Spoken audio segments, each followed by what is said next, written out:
acho que tem uma questão, a questão econômica é importante e está sendo colocada momentaneamente no fundo da cena política. O Paulo Guedes, observe, ele tem quase que desaparecido das grandes discussões e reforçado algo que eu já disse a vocês nos nossos encontros, que é um falastrão. Nunca publica um livro, é incapaz, é um sujeito que vive da especulação financeira, não conhece macroeconomia, não conhece o Brasil. Né? Note que as ajudas, toda a questão para enfrentar os 40 milhões que vivem em situação muito precária no Brasil, os que não têm vínculo empregatício, tudo aquilo, que ele ofereceu R$200, vocês se recordam, R$200. Chegou aos R$600 por causa do Congresso Nacional.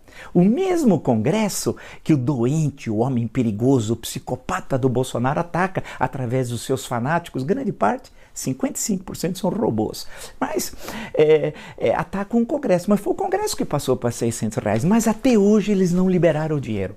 Até hoje. E não estão nem aí com os mais pobres. Eles não estão nem aí. Eles não queriam acabar com o benefício de prestação continuada. Eles não queriam acabar com o abono do PIS, diziam que era de rico. Rico nem sabe o que é PIS. E acho que é PISA. Uma vez eu falei para uma senhora, eles querem acabar com o abono do PIS. Ela falou, o quê? PISA? Eu falei, não, PIS.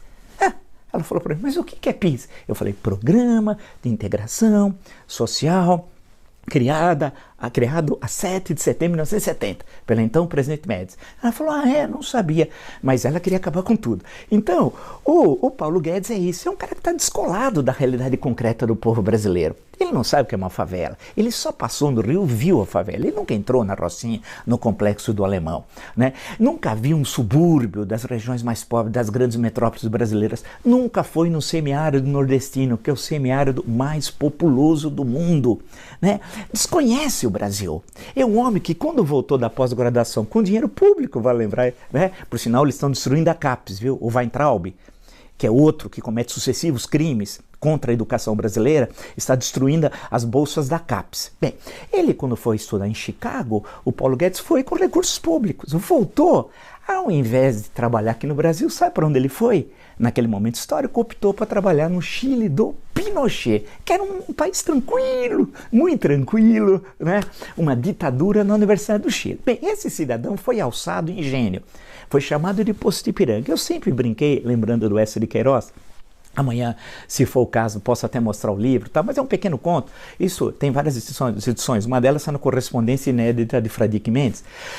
Você é o Pacheco, né? Que era um gênio, e aí o jornalista, é um conto bem pequeno, leia, maravilhoso. O Pacheco era usado no Brasil no começo do século XX, sempre na discussão, quando alguém fingia que era uma coisa que não era, o pessoal falava, é o Pacheco, tal. O Euclides da Cunha fala muito disso nas suas correspondências, tal. Bem, ele é o Paulo Guedes é o Pacheco.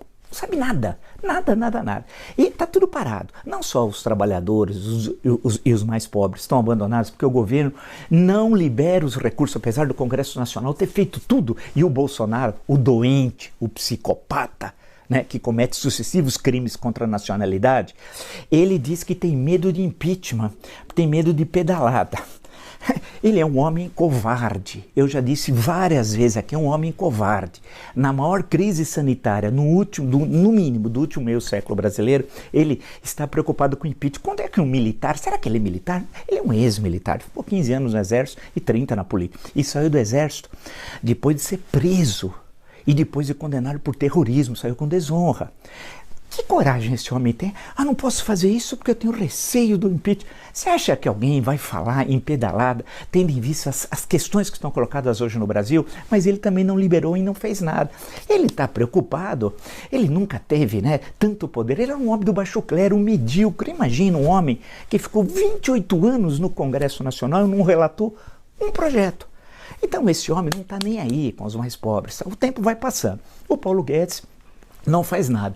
Em relação aos micros, pequenos e médios empresários, tem alguma boa iniciativa? Nenhuma.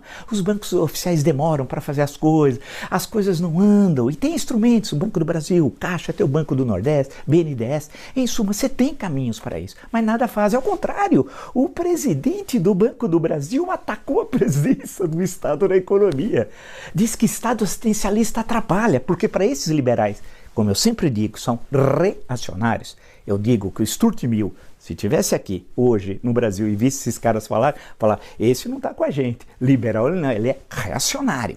Reclamou do Estado essencialista, mas o pouco de estrutura de assistencialismo, de Estado de bem-estar social que nós temos no Brasil é o que está segurando a situação que nós estamos vivendo. E o que aconteceu então com o micro, pequeno, médio empresário? Nada. Eles não fizeram nada. E isso é bom para você, quem me acompanha, micro, pequeno e médio empresário, saber que governo é esse. Né? Na hora, ele é o governo do grande capital, dos especuladores, não é nem o governo do empresário que trabalha mesmo e nem dos trabalhadores. Né? Ele é o governo do grande capital especulativo estrangeiro.